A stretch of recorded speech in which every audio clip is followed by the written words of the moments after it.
இது ஒரு 60% ட்ரெக் முடிச்சதுக்கப்புறம் ஒரு ஸ்டீப்பான ஒரு பீக்குங்க, வெர்டிக்கலாக. இதுக்கு அடுத்து அந்த நெட்டுப்பாறைன்னு சொல்லி இந்த கடப்பாறைலாம் குத்தி வச்சுருப்பாங்க, அது ஒரு பெரிய ஹைக்கு. இது ஒன்று அதிகமாக தான் ஒரு வெர்டிக்கல் பீக்கில் இருக்குது. அப்படியே போயிட்டே இருக்கோம்.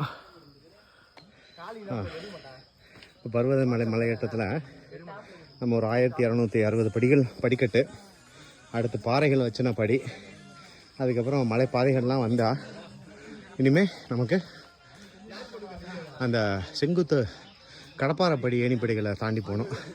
இங்கே கொஞ்சம் எச்சரிக்கை பலகை வச்சுருக்காங்க கவர்மெண்ட்டு. கொஞ்சம் உடல்நல குறைபாடு உள்ளவர்கள் இங்கே கொஞ்சம் ஏறுறதை தவிர்க்கிற மாதிரி கேட்டுக்கிறாங்க. ஏன்னா செங்குத்தாக இருக்கிறதுனால அதை ஒரு எச்சரிக்கை. நன்றி, வாங்க தொடர்ந்து பயணிப்போம்.